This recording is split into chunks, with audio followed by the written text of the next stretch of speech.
Nichols. It's recording.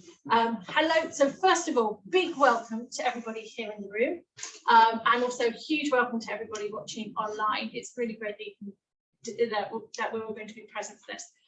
My name is Jacqueline Nichols. I'm one of the arts and culture programmers here at JW3, and this is a very exciting panel. Each one of our panelists, I'm going to introduce each of them in turn, but I just wanted to sort of talk about this thing at the beginning about the LGBTQ plus inclusion and relationship and engagement in mainstream society has changed so much in my lifetime, in our lifetimes, that things are so very different. And then we think about the Jewish world, and we think about the Orthodox Jewish world, which is so traditional and has so much coded patriarchy in it.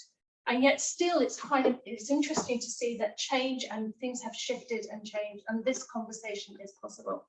And what I would say is that I think for many, the conversation about what this engagement could be like is about what does it happen when Judaism, when Torah meets kind of certain challenges to do with inclusion and bringing in the kind of the full dignity of who do we include when we talk about Jewish community.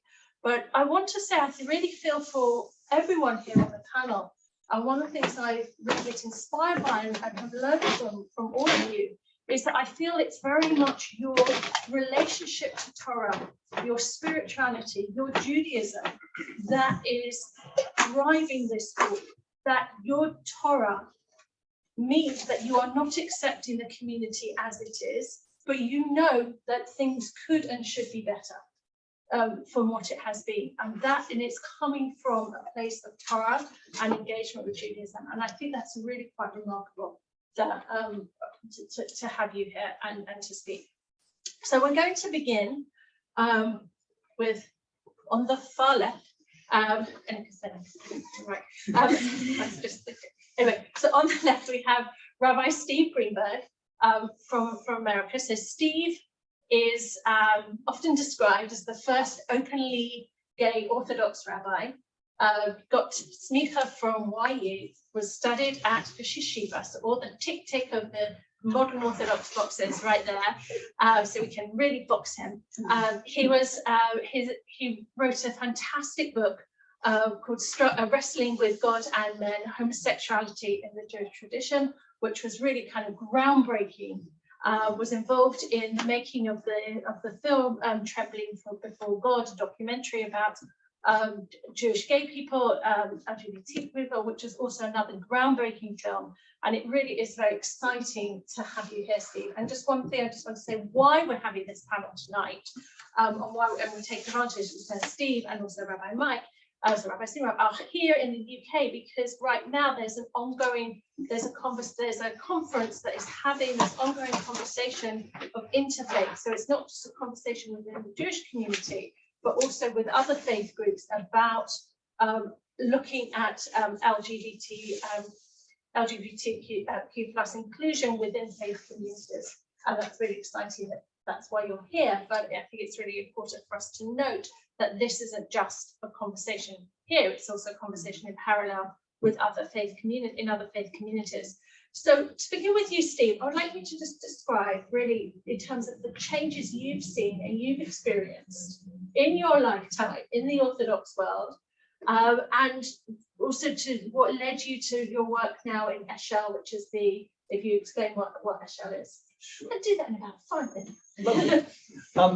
Firstly, it's an incredible pleasure to be here with this esteemed panel. Thank you all. It's really marvelous. It's nice to be the oldest living gay person in the room, so that way I've got actually some history to share. You are the elder. There you go. So let's just start in the Gush. So it's 1977. The Beit Midrash in Gush had not been fully built, and I am waking up in the dorm and discovering that I really am physically and emotionally pulled toward one guy in yeshiva, and it terrifies me in 1977. But I don't know what to do with it. I'm certainly not going to go to a Liechtenstein.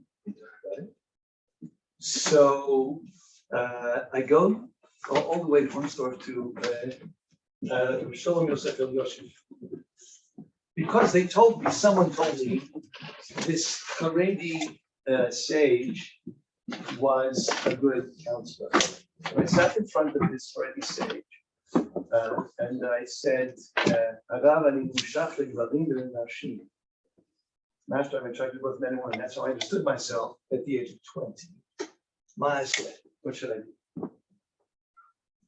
He said to me, Yedidi kari yesh lecha koach ahava b'shnayim. My dear one, my friend, you have twice the power of love. Tishtamesh b'zeh b'zeirut, use it carefully. So I was totally like, I didn't know what to say. I said, yesh lecha vod lagid. He said, Eniach mina yoter lagid. I have nothing else to say. He smiled, and I danced my way back to yeshiva. I thought, wow. In 1977, I just want you to articulate that there were no resources. In fact, I don't think growing up, there were words to describe the yeshiva. I just knew that there was something dangerous about it. So I want to say that at the beginning of this process, there was little language, no resources, and the only thing people had to do was navigate on their own, which is what happened. I discovered that I wanted to be a rabbi, and that I felt like I was bisexual enough to get married. So I spent the next 15 years trying to kind of like, finish yeshiva, become a rabbi with twice the power of love. I'm one hell of a rabbi. And so I want to begin that in the 70s, this was just getting born, where people were actually recognizing themselves and finding other people. But in the Orthodox world, there was no one to find. In the early 1970s, Moshe Feinstein wrote a tshuva. In 1969, not too many years before, was kind of the birth of gay liberation. And he wrote two tshuvot that described homosexuality as demonic possession. Not desire, not human need. It wasn't the human desire. It was the desire to destroy, to basically, collapse the system. And it came out in this fashion. Because any human being would know, even criminals know, right, that this is disgusting.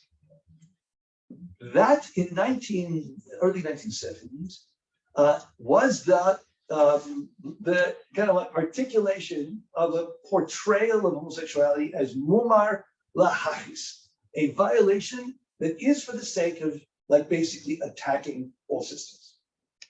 What's interesting is Rav Moshe's position was not sustained by the Orthodox community in most spaces. And the reason is that Rosh Yeshiva had been getting questions around this for a long time, and they just weren't willing to kind of go with Rav Feinstein's portrayal of this as actively destructive. Instead, they saw people as mumar l'te'am. They were people who were violating the law out of bad character and basically an inability to control their desire. No different from a person who was, had some other,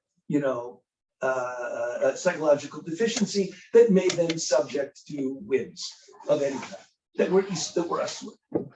So it moved from demonic possession to ordinary isur. And from ordinary isur, all of a sudden, I would say probably in the late 80s, it emerged that rabbis began to hear, because of the growth of the secular community on these issues, people began coming out to rabbis. Families began coming out to rabbis about their kids. And rabbis began to see and hear the human narratives. And instead they began to say, this is a sickness, it is not a moral deficiency. And a sickness is not even a moral l'te'avon meaning. In fact, some people began to see it as it's sickness, and then they thought, okay, so what's the solution to sickness? Cure.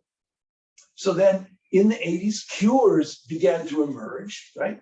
And then from the cure position, some people began to say, you know, it's not even a sickness, it's a condition of being subject to a desire that you can't control. So you're under duress. So it's onus rachmana patre. You are under the control of a desire that you can't deal with, and therefore God doesn't judge you. But it moved away from sickness, and this is Rabbi Riskin in the late 80s, to something that was understandable and that the religious community could at least not condemn.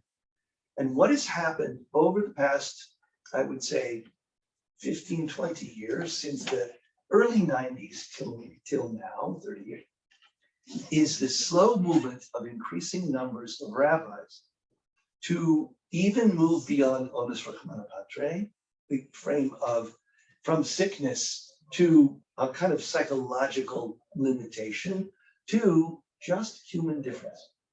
And here's the point that I want to end with. The moment, by the way, I heard this from an English Catholic priest who came out of the closet, and he told me this 26 years. James Allison.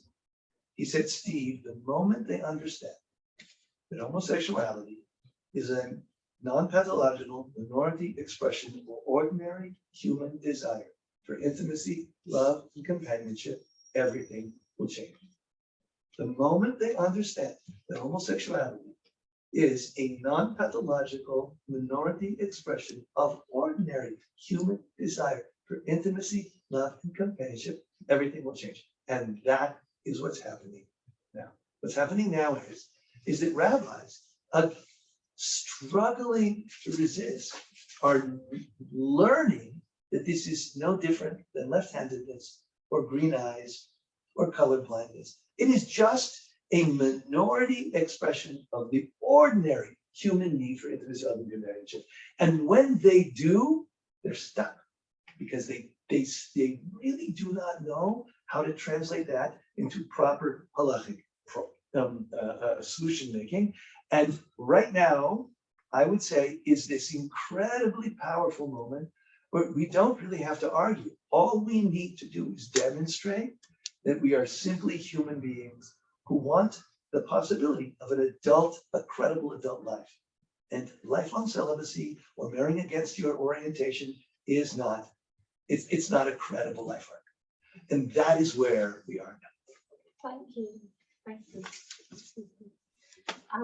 So now we're going to turn from Rabbi Steve, who's based in America, to Alma Reisel, who is based here in the UK. One of the things Rabbi Steve mentioned is, as that kid growing up in the 70s, you had no resources and you did not have the vocabulary. So Alma here is somebody who could have only wished you could have traveled back in time, because Alma was involved in setting up KeshetUK in this country, who the sort of LGBTQ plus advocacy group within the Jewish community, who together with the Chief Rabbi, Brian Mervis, created a resource, a very important resource for Jewish schools. And to Alma to explain the role of KeshetUK and that the story of the resources that you did create, if only a young Steve had had them. Sure. So I guess I'll start with 10 years ago, how I got involved in KeshetUK.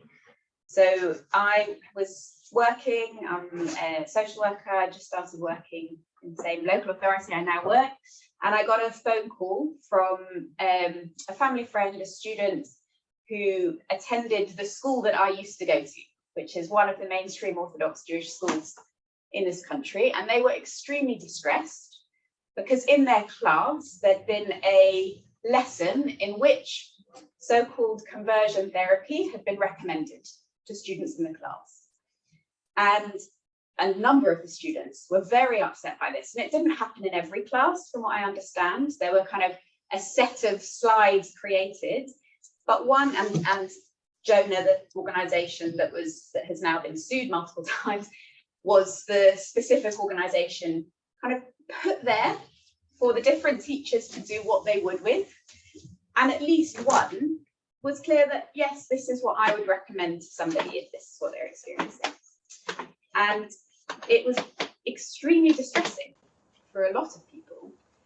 And I think in that moment, one of the things that I realized is that I've had a great time at school. And I'm not LGB or T, that's not how I identify, I'm cisgender and heterosexual. And I've been able to go through that schooling and feel accepted, feel challenged at times. I had things I was angry about, lots of things I fought the leadership on because that's maybe how I'm wired. But I hadn't felt it deep in my core. And I'd seen LGBT friends leave the school and say, you know what, I can't finish my education here. And I'd known that was why, but it hadn't felt as urgent as it did in that moment. And so that was when I got involved. So there was already a group that existed that would do it, having some conversations to be a kind of umbrella organisation for the different LGBT plus groups in the Jewish community. But it was that moment that I think shifted us into an education and advocacy charity, because what was clear is that there was no one for those rabbis, for those teachers to have these conversations with. There were kind of individuals having a conversation with their rabbi or trying to say this isn't okay, but it wasn't coordinated. And so we tried to turn ourselves into that space where actually we could work with schools, we could work with rabbis, we could work with communities, youth groups,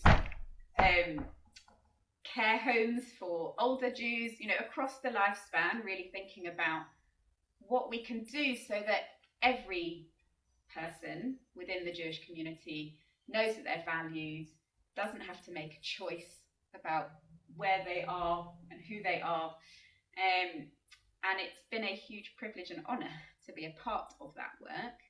I have learnt immense amounts. I have been floored time and again by the stories of hurt and exclusion that are ongoing.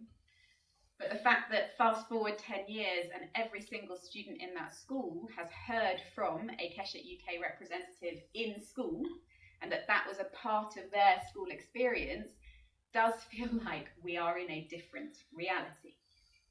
And so it's interesting when I think about the title of this panel, Beyond Acceptance. There are places in our community that if we can get to acceptance, that would be a wonderful, wonderful thing, right? So I you know, it's amazing for there to be spaces that want to move beyond that.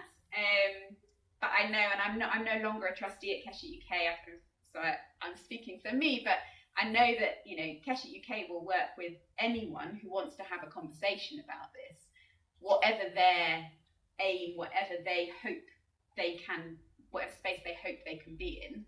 And that's been one of the things that I've also seen, that there were lots of people I spoke to in the early years, confidentially, who said some really beautiful things behind closed doors.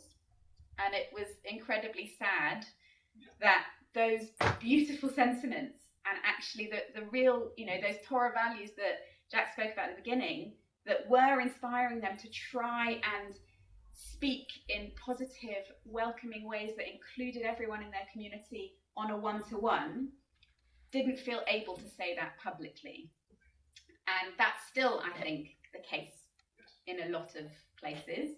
But there's certainly been people who we maybe spoke to 10 years ago that have now felt able to say, actually, no, I'm going to take a stand here, I'm going to say something.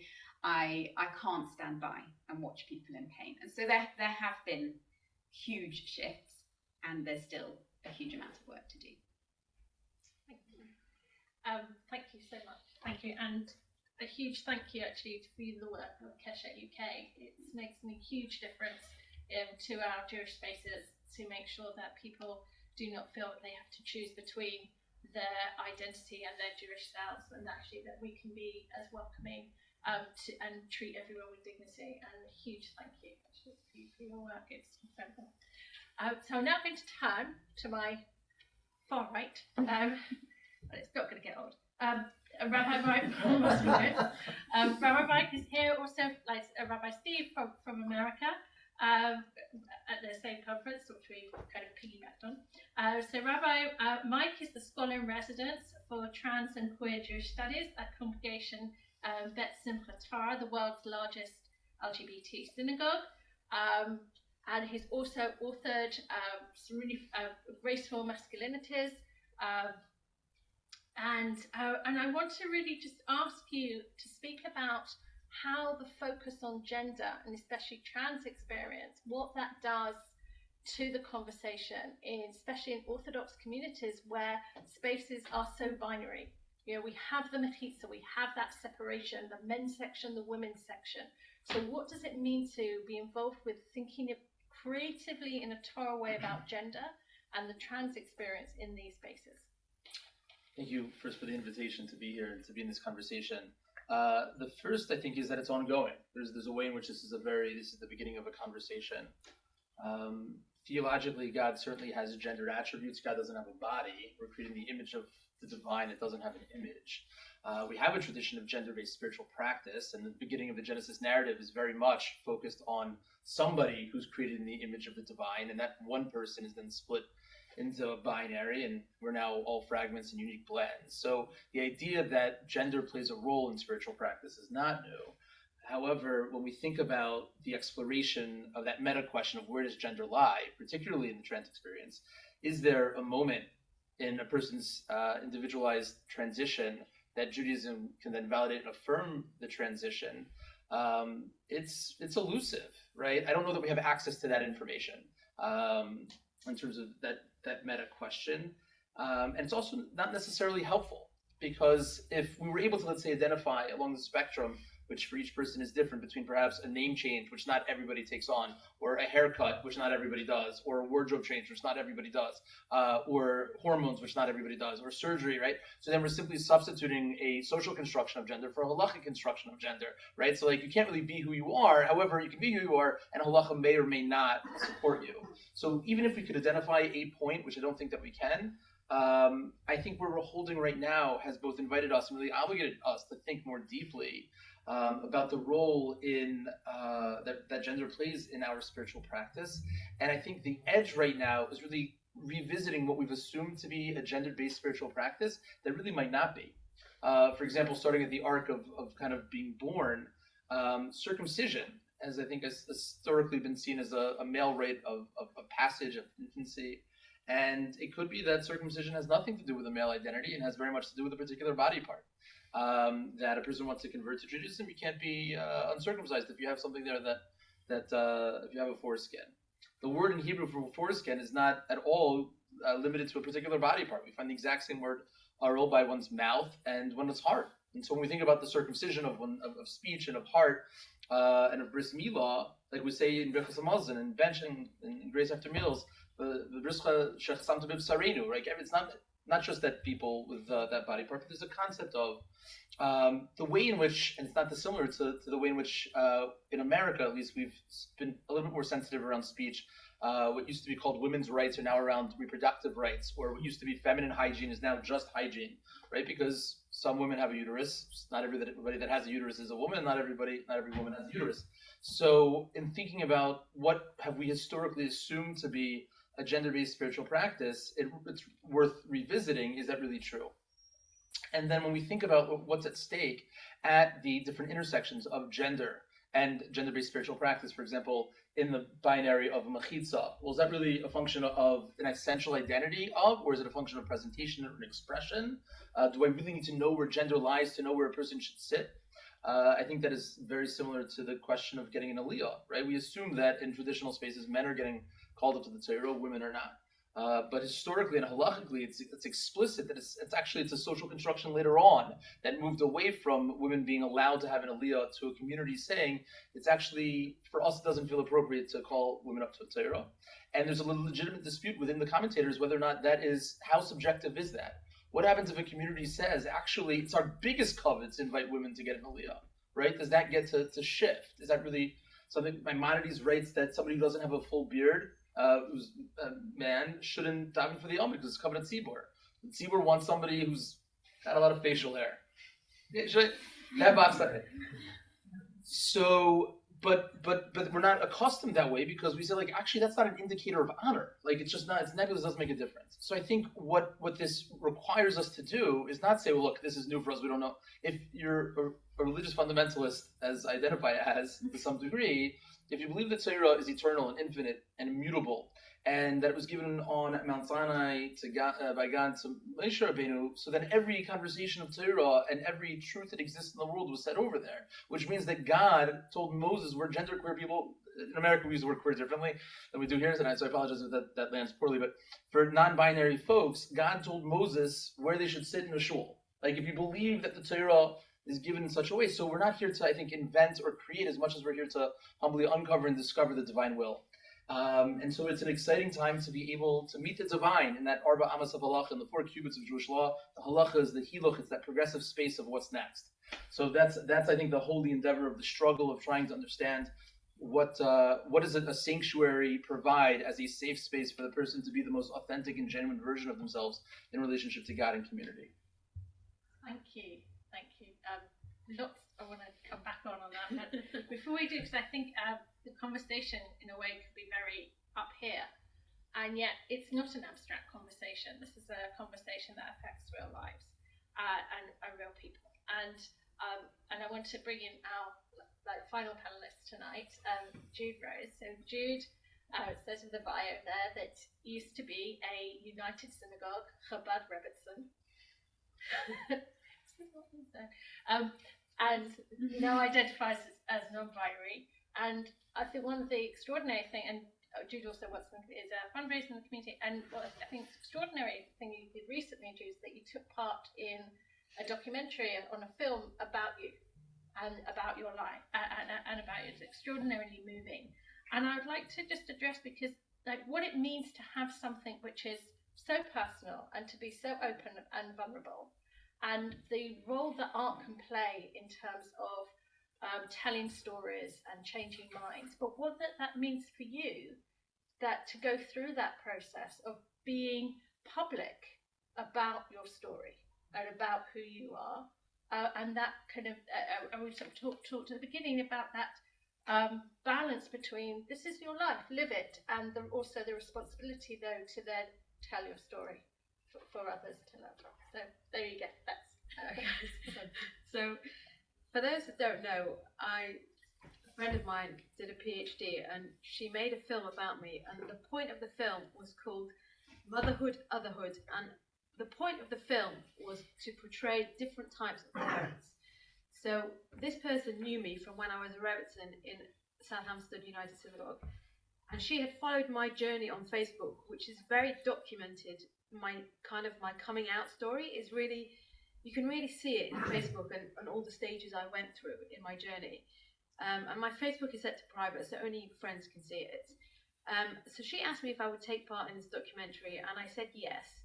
Sure, not really realizing where this documentary was going to go. And she passed her PhD just as COVID started, and then the film won what's called the Mother Art Award. So it won quite a prestigious award in the art world, and then it was shown in a gallery in Kensington, and it's been shown in the Jewish Film Festival, and it's been shown in quite a few different places. And I suppose on one hand, I'm kind of used to being in the public because I was married to a rabbi, and I was a Rebbetzin in quite a few big shuls, and my ex-husband, lots of people knew him.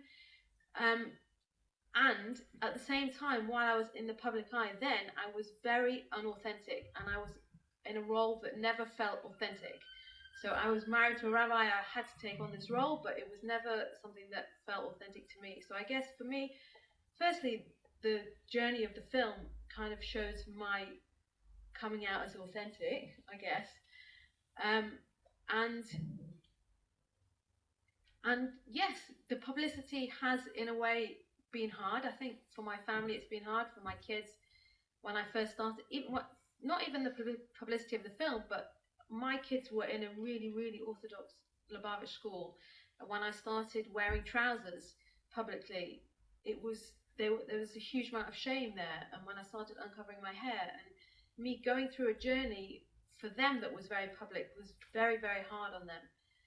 And they've slowly kind of got used to it, I suppose. It's about 9 years down the line now. Like, things have changed and things have got used to it. I think they've become more used to it. And but it's been hard. And my family, I mean, my mum recently said to me, I get why you're gay, but like, why do you have to look so out there? And I was like, really? Do I look so out there? And I was wearing a t-shirt and a pair of shorts. And I was like, okay. I mean, I look different from when I wore a shaitel and a long skirt or whatever, but I don't think I look so out there. So that kind of publicity has been it's been interesting. And I guess one of your questions was, what do I think about media and using it for the arts? I think it's really important to have people to be able to tell their story in the form of media, because it touches and reaches people that might not necessarily see it in any other form. It might touch somebody who's afraid to be out, or somebody, especially, I suppose, because I come from a very niche, like Rebbetzen role in the Orthodox community, to very publicly out as non-binary. There are not that many people, especially in the UK. I don't know anyone else in the UK that's had my journey. Let's put it like that. But there's no one else here. So if somebody who's in a really Orthodox school can see my journey and get access to my film and see that there's actually a way out of there, and there are people, role models. I grew up where there was no role models. I didn't see anybody like me. I had no access to anyone like me, and I didn't even know it existed. And even when I was going through my journey, I was struggling finding people in the UK and even in America that had been through a similar journey. So I think that's really important to have. And yet it's hard to be the person who is like one of the only people who has done this journey, and I'm constantly the one having to stand up and say, I want things to be different. There's no privacy in that, and I'm always the one fighting battles. Whereas whether it's at work, when last week I was asked to put a skirt on for an event, and I had to say, actually, I'm not helping out in this event because I will not put on a skirt, and the question is inappropriate, and I have to educate people constantly about why what they're asking is inappropriate. So it's a constant battle in Orthodox spaces, I guess. Does that answer the question? I don't remember if I went through everything. I think it's very powerful, and I think actually I was hearing lots of from you, Steve, also like being that first generation, or the first is hard. It's really hard, and I think this is a question. I'm not going to take it in any particular order, but I'm going to throw it to you guys. Is the way Jewish law, the way halacha develops, is hearing stories, is people of real cases, and questions being posed, hopefully to sympathetic rabbis who can give answers. So what are the questions, what are the stories that need to be spoken about in these spaces, within which then the Jewish law, halakha, can be halakha is on the way, it's moving. So what are the questions, what are the stories that will push these boundaries? So it's not just the pioneers, but it's not just the individuals, it's for everyone. So who wants to take that first? Let me just, firstly, I'm very honored just to be, I know you've been working on the guide, and, we just met just this Shabbat. I just want to say, I've known Mike only for, I would say, a few months.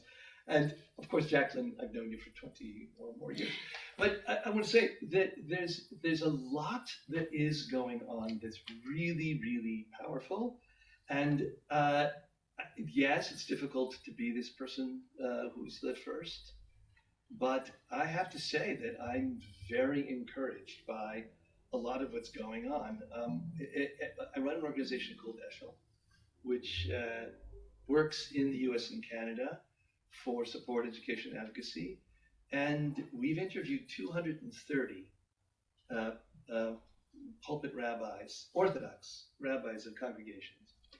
And it's remarkable how they all want to be perceived as sensitive and compassionate.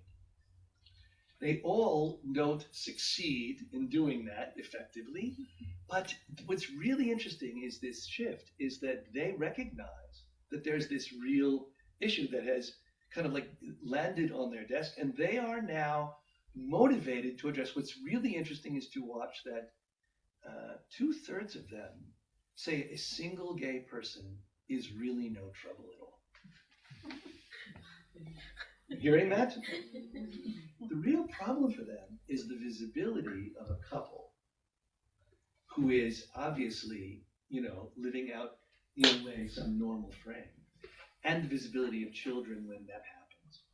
And then the difficulty they have of explaining exactly quite how that works and how it is that the congregation is in an uproar about this, because it's real and it's in their face. So what's really on the cusp, I don't know, I'm not sure I remember your question anymore, but what's real right now is this, what's happening in the narratives. So that's what you said. So the narratives right now are the thing that's working. So let me just say one other quick narrative story. I meet an Orthodox rabbi who was once the head of the RCA. That's the Rabbinical Council of America. And he says to me, let's meet. And I said, okay, great. Are there gay people in your shul? He says, yeah. He says, Steve, what can I tell them? I tell them, I embrace them. I say, but you got to be celibate. And I say, can we do a role play? He says, oh, sure. Whatever. I know. I say, my name is Gabe. I'm 16 years old. And Rabbi, I'm scared and I'm frightened. I'm confused. What does a Kadosh Baruch Hu want from me? What will you tell me? Silent. I said, well, will you tell me what you just said, Shmuel? Will you say, you'll never be touched, you'll never dance with someone you're crazy about, you'll never be held when you're sad or hurt or sick, you'll never make love with anyone for an entire life because something's terribly wrong with you? Oh, he said, well, I wouldn't put it that way. I said, and how would you put it? Silence. He said, what would you say? I said, try this, Shmuel. I too don't know why a loving and just God makes gay people and gives them a nearly impossible life. If you can be celibate for an entire lifetime and do no harm to yourself, okay, I just think that's unlikely. And so keep 612 commandments and you go to Shamayim at the end of your life with a damn good argument. Because Baruch Hu is merciful, it'll all be all right, join my shul. Can you say that? So he said, I think I could. I said, 1 second, hold on. I'm not done. I said, Shmuel, could you say to Shmuel, or to Gabe, Gabe, I'm 40 years older than you. I'll probably be in Shamayim when you get there. I want to make you a promise now that the day you make that argument in front of the Holy Throne about why you lived the life you lived, I will be behind you cheering you on. And he began to cry. The challenge we have is requiring our religious leadership to suffer with us. Until they do, they will not understand, and the halakha has no chance of change. When they begin to recognize that they have to be in the trenches with us in pain, that is when things can change. Any other comments about how Jewish law, what questions, what stories will push the community in Jewish law? Sure.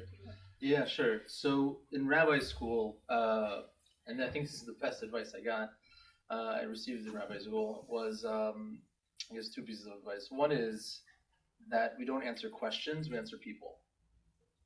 And so a byproduct of that is that nobody's life is ever hypothetical.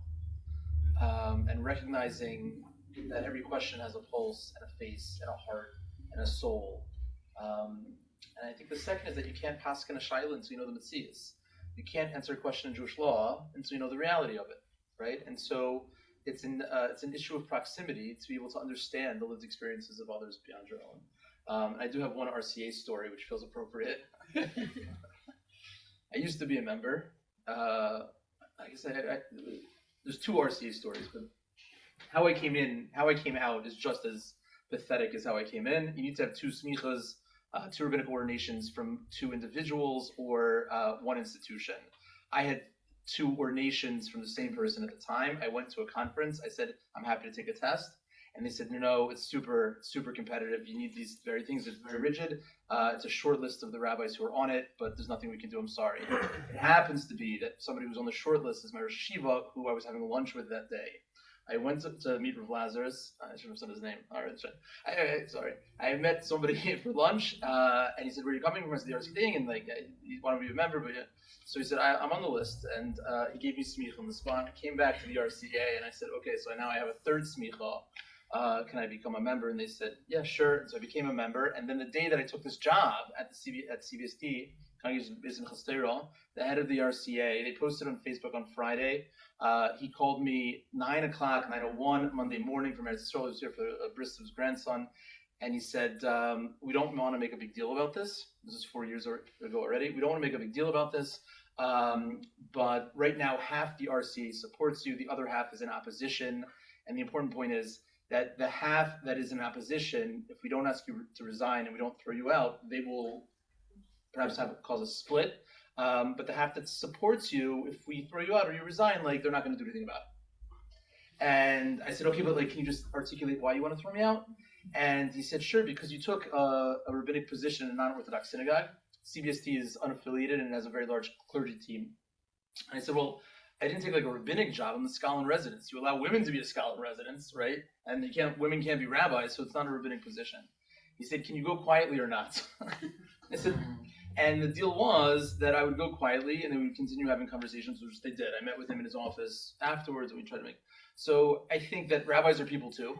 And it's worth having some compassion that for some people they're in a difficult place. But I think that Judaism is it's a religion of action. And to the extent that we have faith that God runs the world and we can do the right thing and take on the precarity of the consequences of those choices, then we're not worried about the consequences. We don't have to say it silently. We can say it out loud and we can feel the divine protection. And I'm saying the Ratzon Hashem, I'm saying the divine will. And then, you know, that's a story that's worth sharing. Thank you. People who make the big fuss get the lesson to learn from that. So we need to make more noise. Alma, do you want to respond to the questions that should be posed, the stories that should be heard? I think it's really difficult. For me, the constant question to pose, for me personally in my own journey, is where do I belong in Orthodoxy? Where do I sit in a shul? Do I like, if I always sit in the women's section because that's where that was the most comfortable, but it's not that comfortable anymore. And I guess one of the questions and one of the requests I have for rabbis is, if somebody comes into your shul who looks differently or like who presents differently or whatever, don't automatically assume where they want to sit and where they belong. Secondly, don't like stare at them and ignore them because that happens a lot. Like, come up to them, but also I'm very close and I know certain rabbis, and what really, really saddens me still is that there's nobody in England, in the Orthodox community. Rabbis will come to you privately and say, "I support you. I'm a really big fan of yours. I'll help you. I'll even invite you to my house and I'll invite your partner to my house, but I will not stand up in public, in my shul or in anywhere and say publicly that I support you." Not only that, when the Jews, like some of the rabbis that I've come across, it's like I need to constantly give them like praise, for want of the best word, for being nice to me. No, that's literally what it's like.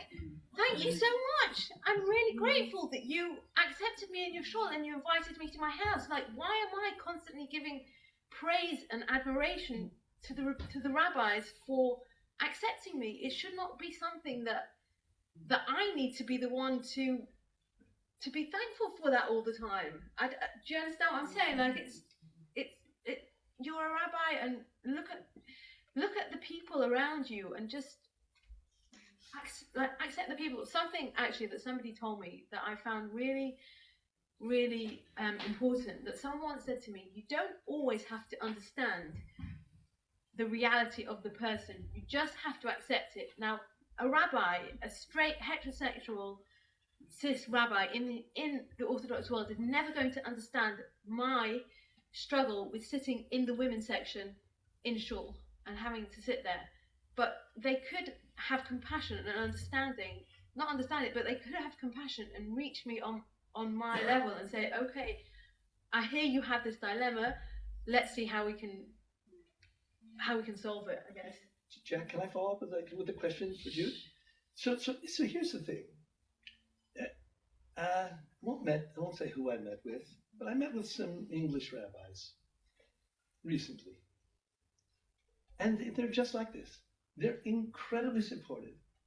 And they recognize that their hands are tied because their communities aren't ready for what they are ready for. And which means to say, and this actually, Alma, you can comment on too, the real work is not going to be done by rabbis. No. The real work is going to be done by you. The work is going to be done from the grassroots up, because once the grassroots permits it, the rabbis actually will be much more capable of being there than we now see them as being, because on a personal level, we hear them saying marvelous things. So don't you think that's true? I think, yes, I do think it's exactly true. And I think actually the real work is going to come from parents like me that have teenagers that are coming out and are going to their rabbis. I need my children to be in a community and to grow up and be accepted. So the pressure is going to come from the generation that has starting to have teenagers that go to go to Orthodox schools and feel a little bit more comfortable with coming out. They feel a little bit more that they can go to their parents and say, I'm gay. But then what also has to happen is the parents have to not be afraid to open up to their community, to open up to each other and say, I have a queer kid. Like my parents, one of their main issues is they are deeply embarrassed. They live in an Orthodox community and they have a gay child. And I think it's the only way change is going to happen is when parents stop being ashamed of their children and speak out. In Eshel, 1 second, I just want to say this. In Eshel, the strongest cadre that works for change are not the queer folks. It's the parents. Yeah. Because they love their Orthodox communities, but they are so fiercely defendant of their kids. If we could unleash parental responsibility and fury, it would change things. Yeah. I want to actually bring Alma, and this is with your family therapist as well as your social worker at KeshetUK, into this kind of conversation about the questions and the stories that need to be heard. So I mean, as you were talking, I was thinking I agree most of the way, but not entirely, in that there's this whole system organized to keep things the way they are. Right, there's an idea that like systems organize themselves to stay as they are, and if you make a little change, it has ripples, but also the system will work quite hard to maintain itself. Yeah. And so, you know, when you think about the relationship, we're talking about rabbis as leaders in their communities. When you think about that relationship, you might well have a community wanting everyone to feel included and a rabbi wanting to include everyone, but if neither of them know that that's what each other wants, you're not going to get anywhere, right? Things are just going to keep going the same way. And it takes a bit of bravery, and that can come from the communities. That's a really powerful thing, because that gives the leadership permission, right? If they feel they have enough people with them, it's easier to be brave, to say, okay, you know, this isn't going to be easy. And that idea of parental fury, I love it. But I also know not every child has the benefit of a parent who stands up angry for them, right? That sometimes they feel the weight of all the pressure and they direct that anger to their children. So they need their rabbis and their leadership to be the ones to take the first step. So you've got this kind of everybody's needing everyone. It takes everybody, right? And so, you know, sometimes when I've met with rabbis or met with leaders, they don't necessarily realize how difficult it is for somebody. And I realized this in my time with KeshetUK, it came up a lot. You know, I am a social worker, I am training as a family therapist. I have an orientation to look at where there's harm or difficulty. That's who I am. There are other people in the organization that focus a lot more on joy and celebration. That's sadly not necessarily who I am. I wish I was. But that, you know, we all have our kind of where we look or what draws on us. And so, you know, I meet with people who were a bit, not disbelieving, but shocked when we would share some of the stories of people having had a hard time. Whether that was people sharing their own stories or some of us sharing other stories that we'd heard, you know, the people who live together and have done for years, but their parents think they're roommates, or the rabbi that's told somebody, you know, just stay away from my community, or you can come as long as you come on your own, not with your partner, or just don't sit together, or, you know, time and time again, story after story. And so I guess the first thing I'd say is we need all the stories. And if you are somebody, and I doubt there's many people in this particular space who that's true for, but who hasn't taken the time to hear stories, to make space for the LGBT plus people in your lives, to share their stories with you, not in a demanding way, but in a sensitive, creating an opening way, that is one thing that will lead to more Jews being included in the community. It's just more stories being heard, the stories that you have. Those people like Jude, who I love and adore, who feel able to tell their stories, do, right? And that's not again, not everyone will want to, not everyone will feel ready to, feel safe to, and that's absolutely fine. But if you do, there is power to those stories, and there is power to taking that bravery and saying, actually, I'm going to see you as someone who can hear me, and I'm going to take a chance on you. With our rabbis, that sensitivity to the leadership, that there's also fear there, you know, those rabbis that are scared to say, okay, let me say this publicly. If you're in a position to give them kavod and to give them strength to do it, do so. Tell them, I would welcome that. I will go onto the shul committee and I will be an ally on that committee that says, no, as a, you know, when it comes to a vote or when it comes to a discussion, I will be vocal and I will do that work, right? There's work that has to happen in so many places, in Shabbat tables, in shul committees, in school committees. So, you know, there's all the stories need to be told, all the stories need to be heard. And I can see Jude wants to say something. I do want to say, that it should also be allies doing this. Yeah. It needs to be allies. It doesn't just have to be people of LGBTQ. It needs, yeah. It takes a shtetl to raise a child. As a wise woman. And now I think we're going to hopefully hear stories, but not too lengthy stories. I'd like to open this now up for any questions that people in the room. For everyone at home, you have the lovely Joe who will be there for you. So if you have any questions, please type type that into the chat, and Joe will give your voice to your questions. So if anybody here in the room would have any sort of burning questions or to give, Joe? Just a very quick one. So I actually left JFS about 9 years ago. And, you know, just very briefly, my time was actually very, very easy, and I didn't experience anything, you know, untoward, per se. From the school leadership perspective, I never really got involved or felt like that was a time in my life where I needed to kind of create change. And the only kind of, I guess, issues I experienced were from like peers. And I think, although we're talking a lot about, you know, leadership change, how would be the best way to kind of influence, you know, the straight world in school to kind of accept other kind of peers, just like as much as teachers and leadership? I mean, I think that's a fab question. I'm not going to excuse the teachers though, because I think when children are being unkind to one another, they're A, learning that from somewhere, they're B, being allowed to do that, right? Like it's going unchecked, it's going unchallenged, and that sends a very strong message, right? If it's okay to say that kind of thing, like there's lots of things you can't get away with saying in school.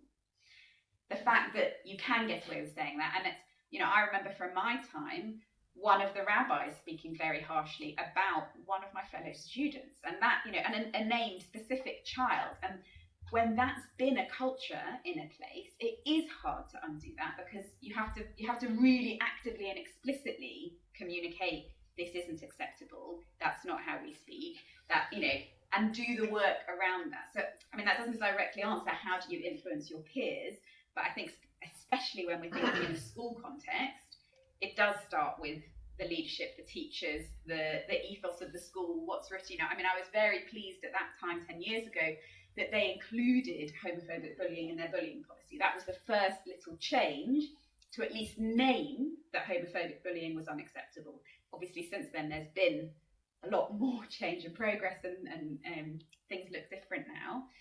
And the guide, I think, was an important part of that story, to have, exactly that conversation of, no, we've got the permission from the Chief Rabbi to say the wonderful things that we want to say to our students, and to show and to communicate that this isn't okay. That was an important permission, I think, for teachers, because when we don't know where we stand, that vacuum creates the opportunity for a whole host of unpleasantness. Unpleasantness is mild. And I think that's also true, and that connects a bit to what you were saying about schools, that a lot of schools still have the work to do, and organisations, so that individuals coming know where they stand. And sometimes, and that is some of the conversations that we'd have in KeshetUK, sometimes it's about how to kindly communicate the limits, right? Like, actually, there's, there are places where that isn't, it's not going to be right for everybody, and that's okay. But that needs to be communicated with compassion, with kindness, with humanity, and that's true also on an interpersonal level. But actually, I guess I'd start by saying, do the best you can, right? So for yourself, try and model kindness and model sensitivity and model openness, and try and live the values that you want to see around you. Challenge where you're not seeing them, if you feel able to. Reach out for support, don't do it on your own, right? Create those networks of people and friends, and somebody that you can text and say, this happened to me this week, I don't quite know how I feel about it, what would you do? Or what do you think, I'm not sure what to do or how to respond. Like that network is, I think, really important, so you don't feel alone with it. Find your allies, whatever the issue is. Just to add, I absolutely agree with that. That's kind of what I did and managed to do when I was at school. And it'd be nice, to kind of hear stories from people over the last, since I left 9 years ago, how things may have changed, and hopefully they have. I have 2 kids in JFS, or no, only one is in JFS now. But my daughter, when she was in year 10, and she was in an Ivrit lesson, and there was a boy behind her, and he said a verb in the feminine conjugation, and my daughter corrected him and said, no, this is how you say it in the masculine. And he got up really, really angrily and had a whole rant at her. How dare you have a go at me? Just because I'm gay, I'm allowed to say things the way I want, and it doesn't mean I'm feminine just because I'm gay. And he literally stood there and had a whole rant in the middle of the Ivrit lesson. And my daughter got up and said, my parent is non-binary. And this kid, like, his jaw dropped, he sat down, and that was the end of the conversation. So there is actually, and also my daughter, who is in year 8, has a trans kid in her class. So, and there is less, I'm sure there is individual peer bullying that goes on, but as a whole, as a school, and knowing, and I have 3 teenagers, there is much more acceptance among the teenagers now than there was 10 years ago. They see it on TikTok all the time, they see it in social media the whole time, and it is not, especially in schools like JFS, it is not a strange thing anymore for kids to come out as gay, and for their peers to know about it. There's much more acceptance. Even in the school, like when my daughter moved from Lubavitch to JFS in year 12, the head of JFS said to me, how is your child going to cope being in a mixed school with boys? So I said to him, my child has a gay parent in Lubavitch, she'll be fine. Like, it's not going to be a big deal, like, to be with boys, like, so, and he said to me, in the sixth form room, we don't say they're allowed, but there's pride flags all over the sixth form room, like, it's... Really? Yes, he told me there's a pride flag in the sixth form room. Like, it's just, it is becoming much more open and accepting. Okay, thank you. Joe, do we have any questions? Yes, we have a question from one of our online participants. What would you say to Orthodox parents who love their LGBT child or children, but are ashamed of people in the community knowing about them? What would you say to your mum? What would I say to my mum? Honestly, get over yourself. Honestly, like, the reality is, do you love your child and accept your child? Like, what is more important for you? Your child's love, your acceptance of your child, and your child to feel that you are proud of them, than what other people think of you. I guess, to be blunt, like, you just have to, what's your priorities here? Are other people more important, or is your child more important? The only thing I would add is that parents need support too. Yeah. And you know, we one of the most significant things we do at Eshel is we run these support groups on the phone, so they don't have to reveal themselves, in Zoom, and they can change their name, and then in person as well. We have a retreat, and these are the most unbelievably, like, they're holy spaces, because people come and they cry on each other's shoulders and they support each other, and then people who don't need this anymore come to help. So my claim would be is that there really are insufficient resources to bring parents together to really take care of each other, and there could be. I want to slightly twist that question and ask you, what would you say to parents who love their children very much and realize there's a huge amount of shame that they have about the community that they've chosen to belong to, because their child has shown them that actually there's an ugly side to that community? And what would you say to parents who feel a bit ashamed of their Orthodox community because they know how their child might be treated? Yeah, I would say that this world is super broken in a lot of ways. This is part of it. Tikkun Olam that needs to happen is predicated on the world being broken. If it was perfect and all fixed, we wouldn't have a job. And I've found personally that the best way of coping is by attempting to affect change. So, right, so don't be ashamed, but change it, right? If it's not okay, so do something about it. I had a mother recently reached out. Her daughter came back from seminary and came out as a lesbian, and the parents were conflicted, both that they felt like as parents they were rejected. The father said to me, I feel ashamed that I failed as a parent, that God has rejected my parenting, that somehow God gave me this lesbian daughter. And I said to the mother, you know, she's still Shomer Shabbos? She said yes. And I said, okay, so you have a choice. You can either have a lesbian daughter that's Shomer Shabbos or a lesbian daughter that's not Shomer Shabbos, right? But one of those is a choice. And I said to the father, why do you see this as a rejection? Perhaps you were selected, right, because you're special, and this child needs to have a father who's not going to be horrifically traumatic to her, right? So why don't you see this as a challenge and do the work and step up and recognize that it's a blessing? What are you afraid of? So you had a vision of a guy walking her down. Okay, so take out the chas and put another kala, and then everything else can be okay, right? Like so make a chas and not look like that anymore. You want to?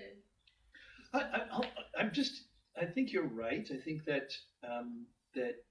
it's not only parents. It's gay from people themselves. Are both of their affiliation and their loyalty and their observance begins to erode when they feel that they're being, no matter how nice people are, they're being told you really don't belong here and we really don't want you. And so our job is to make, look, there's a whole cadre of younger rabbis who really want to shape a space that is both deeply committed and spiritually alive and halachically committed and welcoming.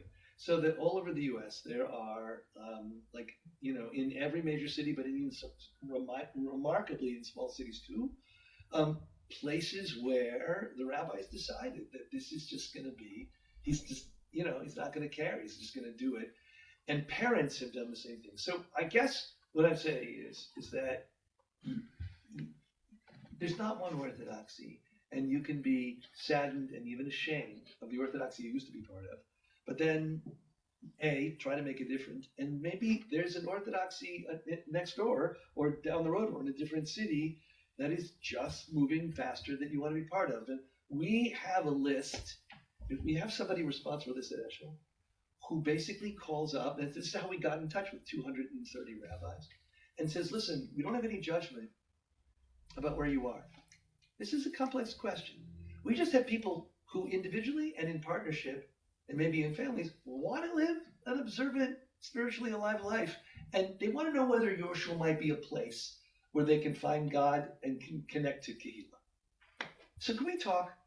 We haven't gotten a single Orthodox rabbi to turn us down. Because we're not judging them. We're saying, tell us how far you can go. This is what you said, right? And how far you can't go. And here's what's great about it. What's great about it is that even when they say, I'm sorry, but I really don't think a gay person would be comfortable in our shul, we say to them, you know what? It's really great for us to know. We won't bother you with our people, and you won't be bothered by the challenge. But also, we want you to know that there may be kids, So if you have a need for us, we're here for you. We created a relationship that is potentially revivable in the future, even from shuls where the rabbi is really not so supportive. Yeah, I was just, there's a conversation I've had many times with young people when they first come out and have experienced rejection or difficulty from parents. And that's firstly that your parents' first reaction isn't necessarily their last. And that's, I think, really important. Within an Orthodox frame, most young people or young adults I know who've come out have spent quite a long time before they've come out, having a really hard time, understanding who they are, recognizing, accepting, loving, finding a positive way to express themselves. So at the point that they tell their parents, they've already done a huge amount of work. The parent might need some time to catch up.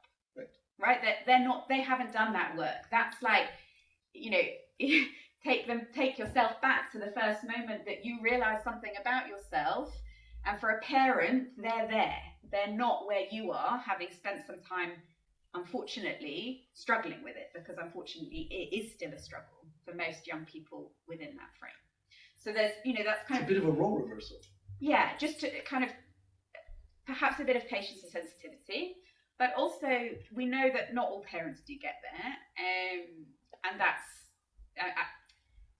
we didn't talk about it, but what kind of motivated me in the beginning with KeshetUK, part of it was having lost two friends who had a really hard time and did die by suicide. And there's never one reason that somebody makes that choice, but I knew that part of their struggle had been around difficulties of their families not accepting who they were. One was trans and one was gay. And neither of them were Jewish, but that was a part of why I got involved in KeshetUK, because I knew that's my community and that's where I felt I could have the most impact. It's somewhere that I understand and am a part of and care about. So we know that not all parents will get there, but I absolutely agree with what you're saying about those parents needing support, not necessarily from their child. So often it's the child having to do all of that work. And that's where it's really important, if you know you have someone in your community whose child's just come out, tell them, I'm here. Like, if you want to talk about the difficult feelings, tell them to me. Tell me everything you're struggling with so that you can go to your child and say, I love you. I haven't got there yet. I'm not sure exactly what the right thing to say is, but I love you and I'm trying. Right? And that is a great first step. And if you need to tell somebody else all of the awful things, exactly like you said, I feel like I failed, is this my fault? All those difficult feelings, challenges, what did I do wrong? All those questions that do come up for a lot of parents, take them somewhere else, right? And if you feel like you can be the person that someone takes those questions to, then say so and do that and be there for somebody else's parents. And I'm not saying that to the LGBT+ people particularly. I'm saying that to everyone, right? Like, if you feel that you can be in that room and actually, and that's often what I felt my role as an ally within the organization was sometimes to be the buffer of like, okay, tell me the thing that you're either embarrassed of, ashamed of, angry about, upset about. Like, let's talk it through and try and find language that is less hurtful and more loving and more Jewish and Torah-based. Any other questions? Hi, Hi. I'm Isabella. So I transitioned some 10 years ago, just at the time that Keshet was starting, and the support that I got from Keshet was brilliant, because I actually didn't realise there was Jewish LGBT until then. Going on the parental point, I was blessed that my mum, who I adored from day one, got it, was completely supportive. If anybody made any anti-trans remarks, you know, she just slaughtered them. She was brilliant. I miss her every day. I lost her 2 years ago. But the parental support, incredible. Turned out on its head, okay, this is like happened yesterday, was I'm blessed with 2 grandchildren. My little grandson, who's coming up for 3, he said, Bubba, you a girl? I said, yeah. And the children just get it, and we've been supported. Sadly, my experience in the Orthodox community has been a bit of a rough ride.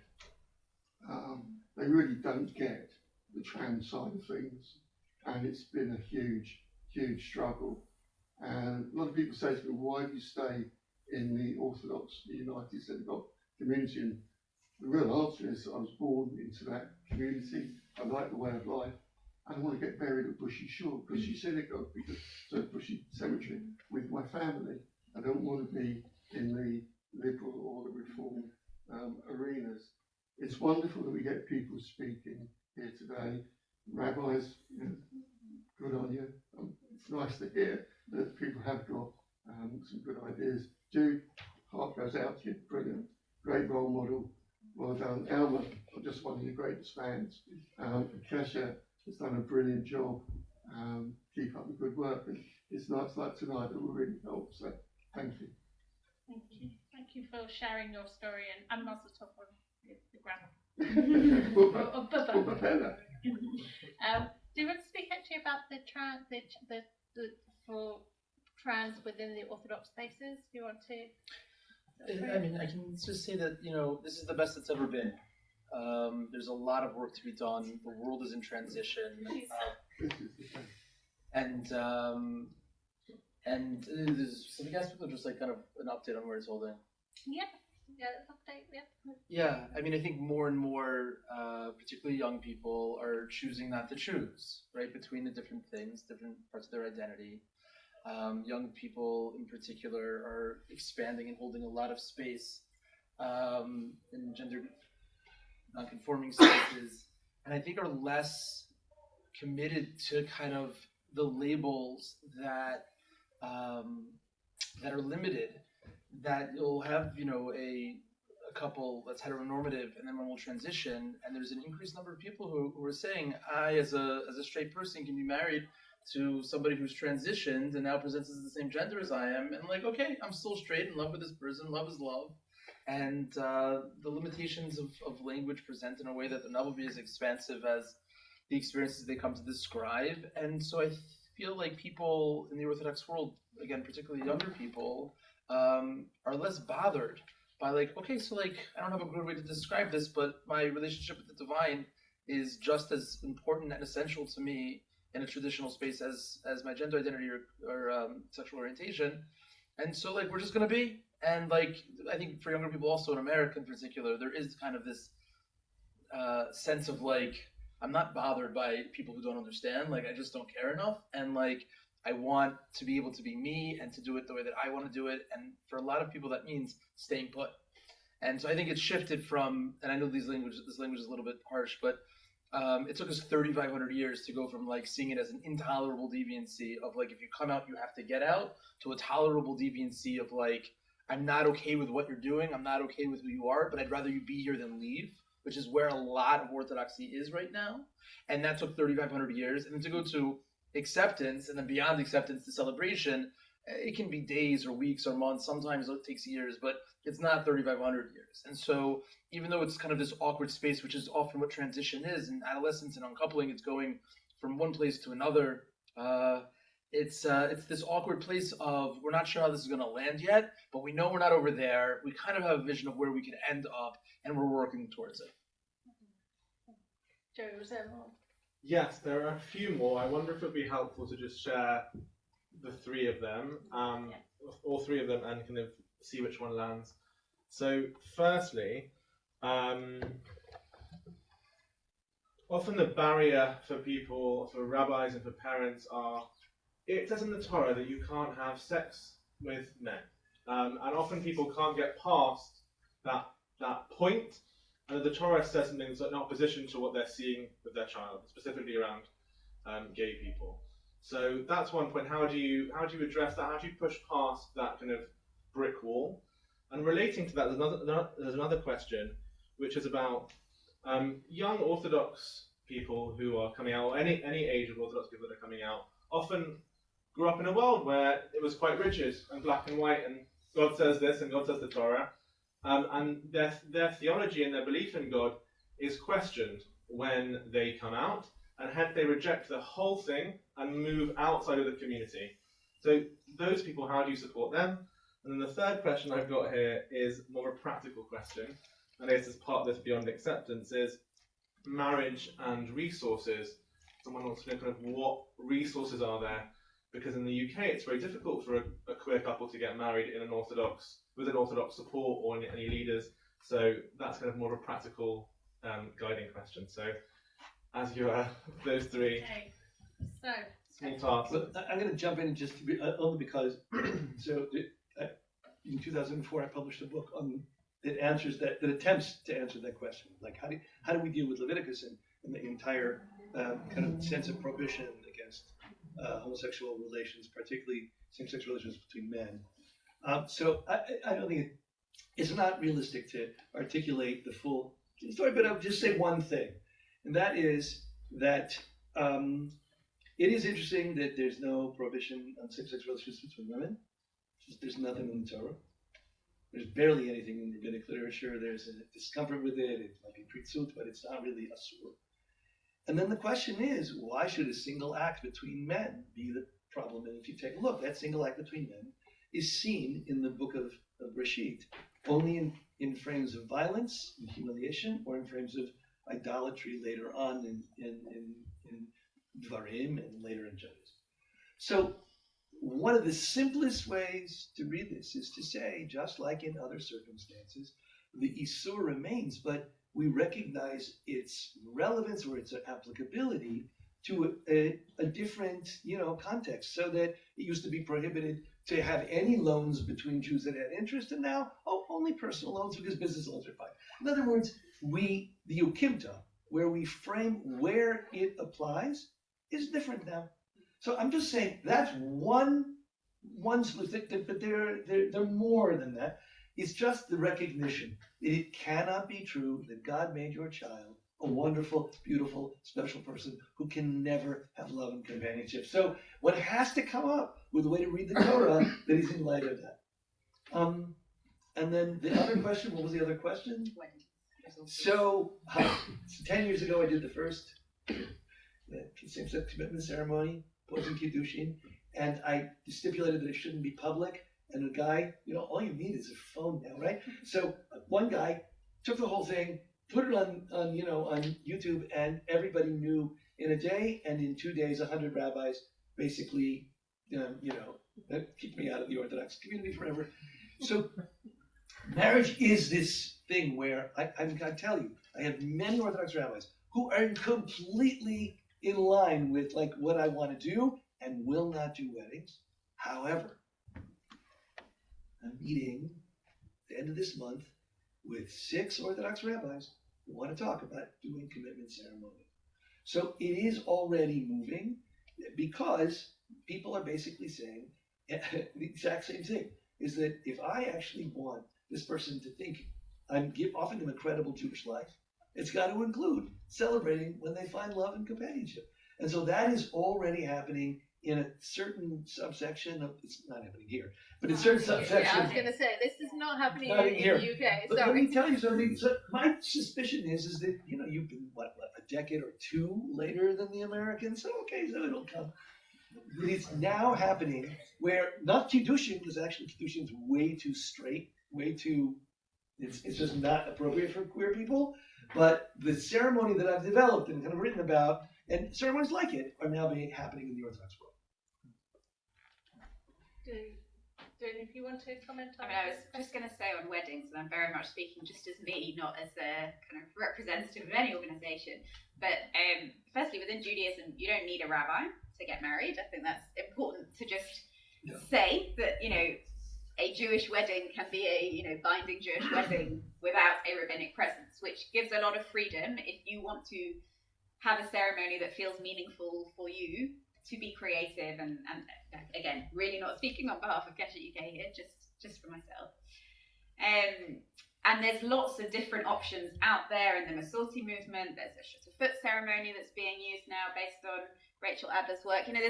There are lots of options. In my own wedding, we included an eighth bracha, celebrating all forms of love. There's lots of different ways, and we base that on the idea that in the world to come, there will be an eighth kind of sphere, and that's actually more perfect than the seven, and that's a world that does include and celebrate more lives. There's scope to be creative if you want to be.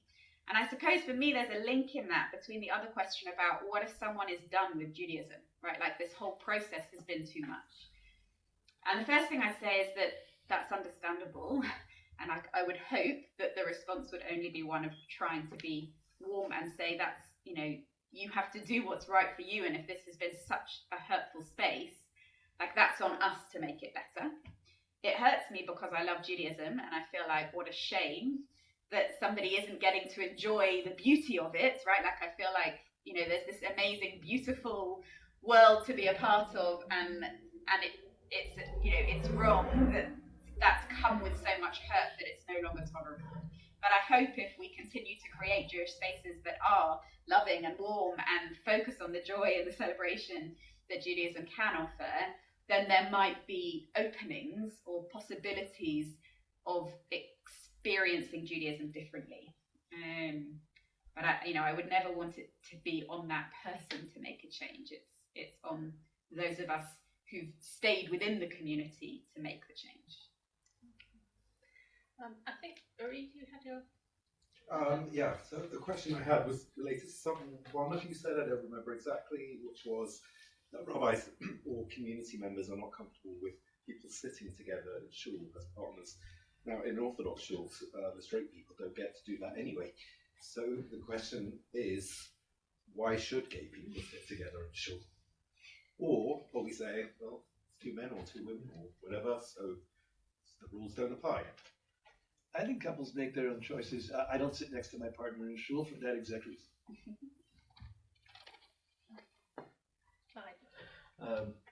I have been hearing quite a lot of this. There was no gay Jews before 1970. From Sinai till 1970, there was nothing. I'm a historian of Victorian culture and Victorian civilization. There was plenty.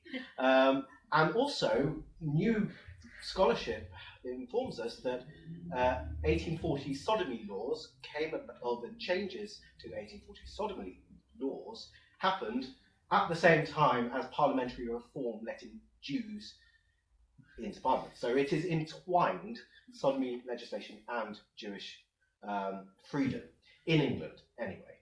I can't speak for America, but that's the case in contemporary gay scholarship and what has happened very recently from John Russell onwards. Now, the point I'm making is it's not as if, Sinai made a great revelation and here we are stuck with Orthodoxy from Gush in 1970. And I'm sure it was very difficult. I went to yeshiva myself, and I assumed that there was nothing. And then I opened Isaac Bashevis Singer, and who else? Proust, right? There were plenty of gay Jews and gay Orthodox Jews as well. Now the question is, what has Orthodoxy become that we think that this is, this is a new, unprecedented circumstance that there were no gay Jews before gay Orthodox Jews since 1970, and I suppose that is Selective. that's a challenge. Selective memory, and I think that you're right. There's very little in the Gemara that articulates self-consciously people who we would call gay. There's just Isurim. There is one Gemara that someone goes to the roof, a rabbi goes to the roof of the Beit Midrash and sees Shnei Nashim Nizkakim Zem Zeh, two men having sex, and they stop and look at him and he looks at them and they say, Rabbi, you are one and we are two. That means you don't know anything because there's no two witnesses, so nothing happened. So you get the voice of two men who are having sex. I don't even know if you call that gay, but let's say you call that gay, and having sex. That is like there's very little. There's a Gemara that where Bar Kapar is basically making jokes at the wedding of Rabbi Yehuda Nasi's son, and there's a gay joke in there because he says what's To'eh? What does it really mean? And he says and the rabbi doesn't he says you answer and they laugh and To'eh Tava, you make a mistake, you wander because of this. So you get the sense that they're dealing with the reality that men get married and sometimes fool around with men to women and then fool around with men on the side. So you're getting little pictures, but there's what is missing is a place of dignity for a gay person. And I just don't think that in the religious culture there was you were ever able to see that. I remember being in Gush and basically thinking that the only gay futures that I knew of in the religious world were like horrific. And so that's what I'm trying to say. Yes, you're right. There were gay people, but they were either despicable or laughable, but they were not, people like me. I think we have unfortunately reached our time limit. A question I was going to ask, but we don't have time, but I'm going to pose it all for you to think about, is that we often kind of look back to our Torah, look back to our history, look back to our stories to find hope as well and inspiration.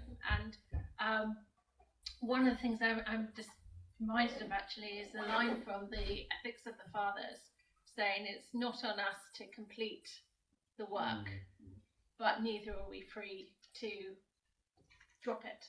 And I'd like to thank all of you on the panel for your work, for your holy work in making our communities better and making our Torah more expansive. And thank you to everyone here and also online joining us in this conversation. Thank you so much. Thank you.